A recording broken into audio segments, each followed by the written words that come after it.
Hello, this is the Provoked Prawn, here with what I'm calling an unboxing of things I'm not using, although I will be using some of the parts, and here's a quick shot of that, so stick around to the end to see what that's all about and why.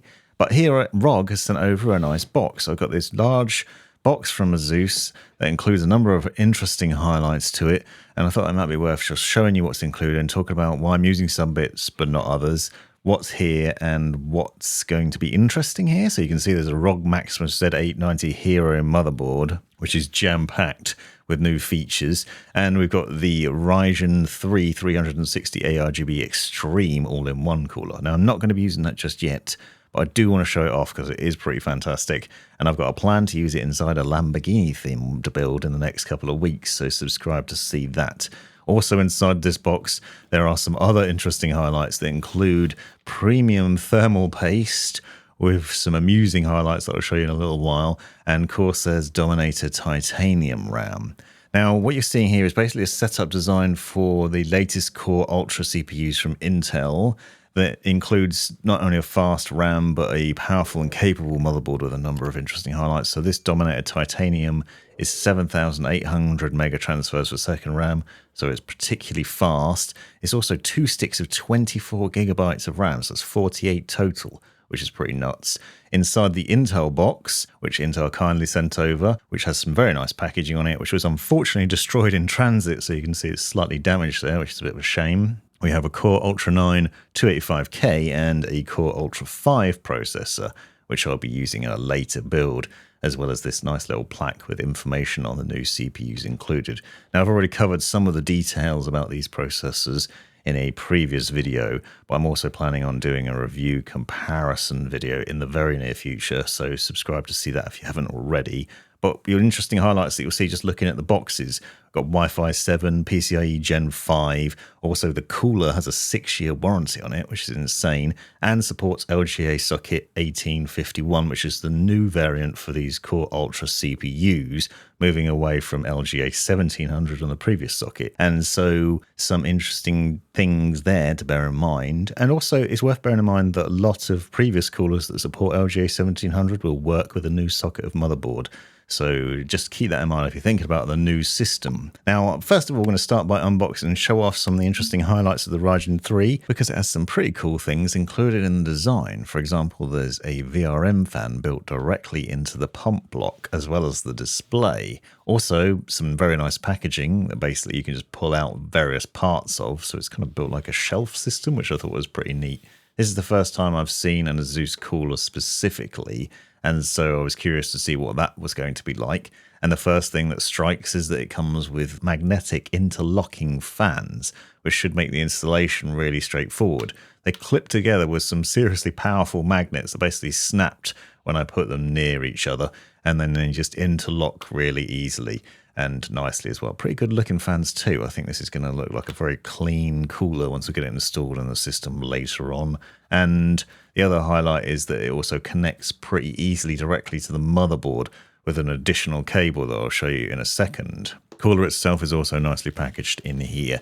Now, naturally, this is designed for this motherboard, but it will work with AM5 as well if you're considering that. Now, the packaging on here is pretty substantial, and we do have some stickers if you do love ROG that much, which is just one of the things they always seem to include. And I don't think I've ever used any of the stickers included, but I wonder if anybody has. Let me know in the comments. Do you like the stickers that you get with ROG products or with Razer devices, for example? The other thing that struck me immediately is just how big the pump block is. It's huge with that display on top of it, but I'll give you a closer look at that in a second. And another nice highlight is there's actually these plastic protective plates over both sides of the radiator, protecting the fins from being damaged in transit or initially when you start to get it out of the box. Not something I've seen before, perhaps a bit of extra plastic waste for the environment, but a nice bit of protection for the radiator itself. So some well thought out elements to this system, I think, which is a nice sort of highlight of it and perhaps speaks to the quality of the product overall. I don't know, obviously, what it's going to be like to use just yet. We'll get to that installation review at a later date. But I wanted to show you some of the things of interest in here, including the little things. So it's the little highlights, I think, here that make the difference. But as well as the little things, it's the massive things. So I'm probably not going to be able to do this justice in video form, but I was really surprised by how large this block is. I think that could potentially be a problem in a smaller case, maybe, but it certainly has a large height to it and it's quite chunky. But pop the top off and you'll see that we have the VRM fan underneath, which could be interesting because it'll be obviously cooling the surrounding VRM and potentially the thing itself, while also having the display sitting on top, with obviously that venting around the outside of it. So a couple of different angles of that view, and you can see how that works with the connection directly to it. So it's a really cool design to it there. And there's a little Lego man just to give you an idea of the actual height of the thing, because it is pretty tall and chunky. It does have pre-applied thermal paste, and popping this off was another little interesting highlight, just how well milled that copper plate is. So it looks really clean with a nice smooth finish to it. It looks really good. So I think this whole cooler is actually pretty nifty looking. Now the other nice things that I like are the other highlights, indicators that it's going to be straightforward to build with. One, for example, is this back plate, which you can see already has the screws installed into it, so you just can push it through and then have them poke through the other side. Might seem simple, but I built with a lot of different coolers, and having those pre-installed makes it life a lot easier because you haven't got to worry about screwing them in yourself. Then we also have these magnetic cables which snap onto the end of the fans and then plug into the headers on the motherboard for fan power and RGB lighting. And as you can see, they can only go in one way, although it is possible to accidentally snap them on the wrong way with magnets, but there's a little plastic clip on one side that indicates which way around you're meant to seat those into there. It'd be nice to be able to build a whole system with these fans, but unfortunately, apparently, they don't exist yet in entirety, so that's something to bear in mind. Now, the other thing that was included is this thermal paste kit, which is one of the things that I'm unboxing, but I'm not actually going to use alongside that Ryujin cooler. I'm not going to be using that just yet, but I did want to show it off because apparently this is performance paste that you shouldn't ingest, so don't eat it. And it also has a couple of cleaning wipes, which I really like. It's nice to have those included. And then these stickers and the thermal paste tool. So inside here is a number of, well, what looks like stickers, but they're actually just bits of plastic. The idea here is basically to seat them over the top of your CPU and then apply the thermal paste, and you can end up with the ROG logo over your CPU, which is one of the most pointless things I've ever seen in my life. But I thought it'd be fun to demonstrate it in action anyway.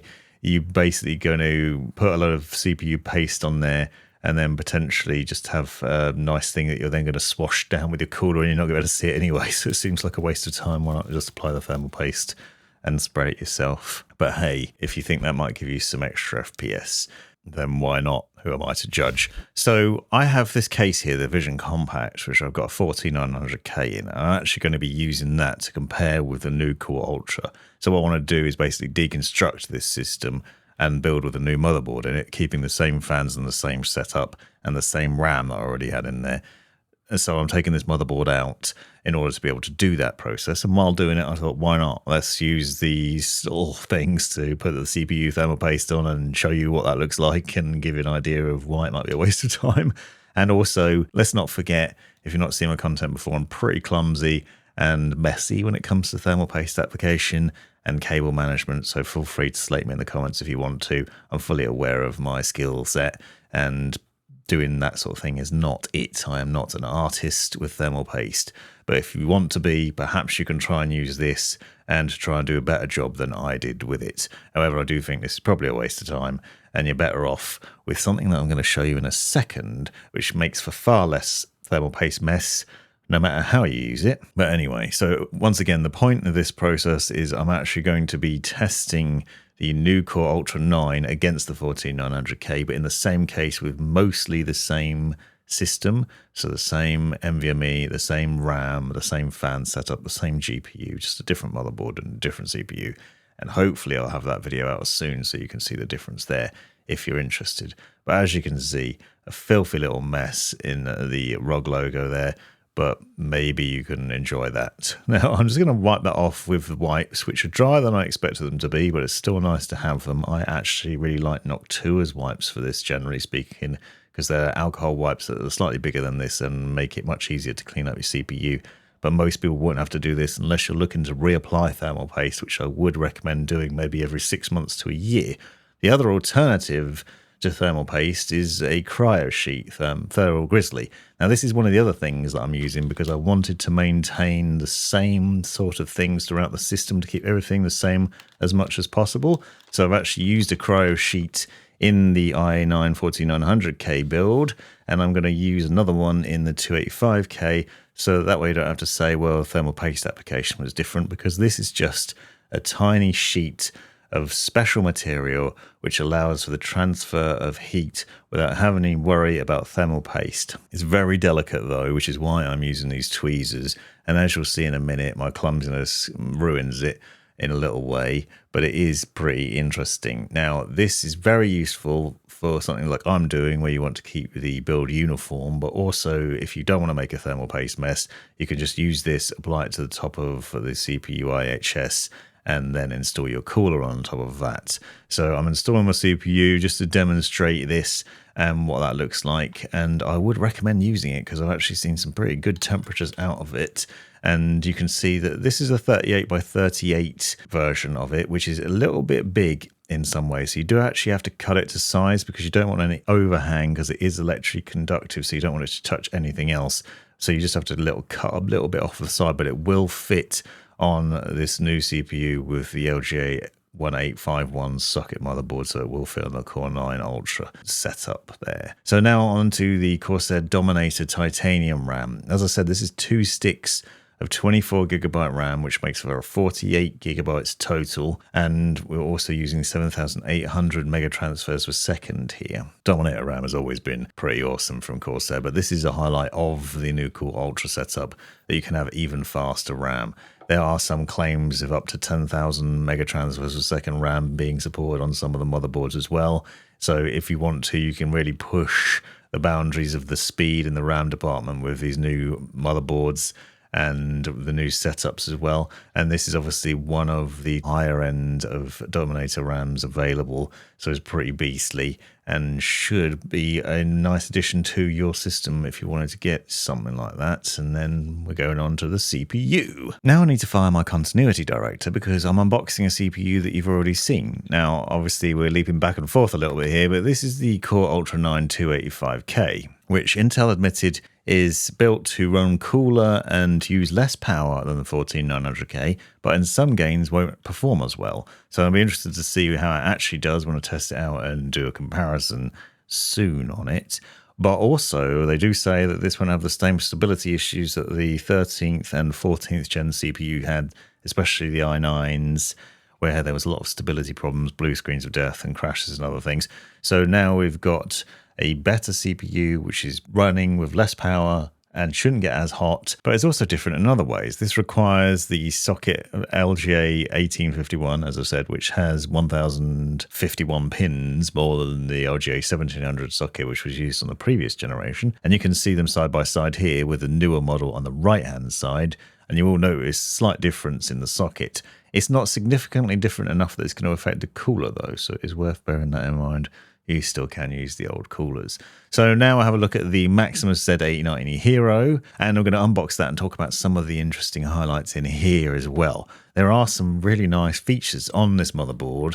The specs are also pretty bonkers, and it's quite nice looking, as you saw at that initial shot at the beginning of the video where you saw the display and the RGB lying on the left-hand side of the motherboard there. But there's also some other hidden treats underneath the heat shields lower down, and some performance things worth bearing in mind that I'll get to in a minute. Plenty of I/O as well, and some nice shielding on the back to protect it. And it's a really nice looking board, although unfortunately in black, which is obviously going to cause some sort of black and white panda effect in the case that I'm building in. But hey, more stickers included in the box though, and a nice little simple quick start guide to help you with your build process if you don't watch Prawn. Then underneath, there's a bunch of other things, including a bottle opener. So if you want to crack a beer while building your PC, you can do that. Just try not to spill it into the system, because that wouldn't be ideal. And as joking aside, there are some other nice things like this Wi-Fi antenna. Reminder that you do need that in order to use your Wi-Fi, so plug that bad boy in. We've got Wi-Fi 7 on here as well though, and I've got a Wi-Fi 7 router in by coincidence that I'm going to use to test it out in the near future. And then we have a USB drive that will include all the drivers and things that you need on there.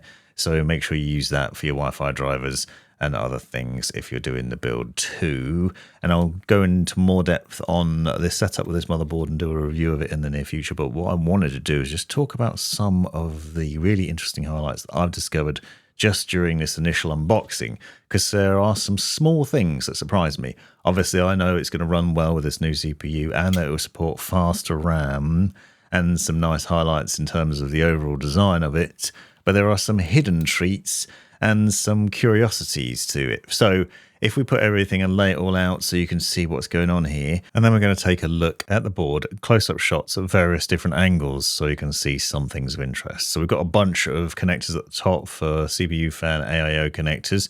Left-hand side, you've got your standard 2 8-pin CPU EPS power cable connectors. And then you'll notice that we've got a lot of I/O, including 10G and 5G USB-A ports and 3 USB-C connectors as well. So plenty back there. One thing I did notice is there's a PCIe power connector next to the 24-pin power cable, so you'll need to make sure you plug that in. But we also have 2 USB-C front panel connectors, one 20G and one 10G, and then you also have a USB-A port right-angled in there on this side, and another one down the bottom. So if you've got a case with 2 USB-A front panel connectors required, then this is going to be a good motherboard to get, so that'll allow you to connect 4 ports potentially to this motherboard with ease. Over here on the bottom left, there's an alternative PCIe mode switch, and you'll see we then have the NVMe setup with this top port, which has an interesting latch on it. Now, Asus seems to keep doing these funky little latches to make your life easier when installing NVMe drives and graphics cards, and I'll get to that in a second. But you can see that just latched off with a massive heat shield on it, and then you can pop your drive into it and then just slide this little adapter over. So there's no screw required anymore. In the old days, we had to use an M2 screw, but now you just get a little clip, and then the heat shielding goes back over the top and locks into place. Now, that is quite a chunky heat shield there. But alternatively, you can use a Gen 5 drive. This motherboard supports PCIe Gen 5 NVMe SSDs like this Crucial T705 limited edition. However, you will need to remove the thermal pad below that before you install it properly. And then underneath the heat shielding, nestled away down the bottom here, is more delights, because there is even more ports on this. This motherboard has an insane amount of NVMe ports on the underside, and you'll get an idea of that once you flip it over and see how many thermal pads you are. We actually have multiple NVMe ports, with 3 of them supporting Gen 5 NVMe SSDs. That's the top one, and then 2 other ones further down in the system. So weirdly, the second socket is Gen 4, then the third and fourth are Gen 5, and then you've got 2 more Gen 4s over the other side. So there's actually 6 NVMe ports on this system in total, which is a bonkers number in my mind. So you can slot a Gen 5 drive into this port down here. Now, unfortunately, I don't have any without heat shields on them, because most of the Gen 5 drives I've tried come with their own heat shields. And obviously, if you tried to install that, you then couldn't use the standard shielding, which comes with the motherboard. So that's a downer. So I just want to demonstrate that you could put a drive there if you wanted to, or if you had them without heat shielding, you could put it down there and then just use the motherboard's heat shield alternatively. But this installation on these other ports is a little bit more fiddly than that top one, because it uses little clips instead of that sliding clip that we saw on the top port. But the other thing that's interesting is you'll see that the thermal pad stickers are a different color. So you've got blue ones to let you know when you've got Gen 5 slots, and then green for the Gen 4 slots. It's just something I noticed. So the stickers on the thermal pad are different. The thermal pad's ever so slightly different, but you only need to take off the stickers off the ones that you're actually using. So just doing that to demonstrate how we're going to set that up. But the fact that you've got multiple Gen 5 ports and multiple NVMe ports in general is pretty nuts for this board. So if you want to put loads of storage on here, you could do. And then the RAM installation. Now, I've already shown you the black Dominator titanium RAM, but I'm actually using some Dominator titanium RAM that I already had, which is the first edition RAM I did a video on a while ago. Now, this is actually a little bit slower at 7,200 megatransfers a second, but I'm reusing it because it's the RAM that I had in the previous system. So again, I wanted to keep everything the same, and now I'm putting it back into the Vision. Now, as I said, we're now mixing the colors a little bit, so it's now black and white instead of all white, which is a shame. And it's also not a rear connect motherboard, so it won't look as clean, but it does end up looking pretty good, as you saw from those initial shots. Then use the pad and then reinstall the Kraken cooler over the top of it. By the way, there's a new version of this cooler out, which looks even better, but unfortunately it didn't arrive in time for me to be able to use it for this build. And so watch out for that, because I'll be doing a video on that shortly as well, where the display is even larger and has a funky RGB ring around the outside of it, so it's really good looking and potentially awesome. But I've also swapped out the fans in the system for the Lian Li Infinity fans. So instead of using NZXT fans, we've got reverse blade fans on the radiator that's side mounted there. And then as you can see, we've got to plug in all the power cables, including that PCIe power cable, which is an unusual one. Most motherboards don't have that, but it's an additional power that you can now draw into your system through that to make sure everything's running optimally and getting the best performance out of it. So it should be handy, especially if you're planning on doing any overclocking or anything that push the system. And then I'm popping the 3090 into here. Now this is another one of the highlights of this, which isn't immediately obvious, but Asus has now designed the clip for installing your graphics card so that when you put your GPU in, you can't get it back out again unless you pull it from one end. So if you pull it from the left-hand side, it just comes away. You don't have to press any buttons. There's no latches. There's nothing there apart from the tug. You can't tug it from the right-hand side, but you can from the left. So just pull it on the left-hand side and it will come back out again. So that's another little highlight of the motherboard design and another point of interest with the overall setup. And here you can see the final product and what it looks like. Now I'm pretty happy with how this has come out. Obviously not ideal. A white motherboard might look a bit better, but maybe the contrast looks good. Let me know what you think. And I'm going to now test this out and see how we get on in terms of thermal performance and the FPS difference and more between this and the i9-14900K. I'll be making that video and putting it out soon, hopefully. So let me know what you think down below and check out the links in the description to find out more about the things used in this video. But I wanted to show off the product we've got here and what that looks like. I've also done an in-depth video on this case showing you all the different mounting options and things that you can do in it. So be sure to check that out if you've not seen already. And thanks very much for watching. You've made it right to the end of the video, you brilliant legend you. If you've enjoyed it, click that subscribe button, give me a thumbs up, and drop me a comment down below if you've got any questions. If you really enjoyed it, consider joining the channel and see the benefits of doing so. Check out these other videos. You might well find them interesting or useful. And most importantly, have a great life.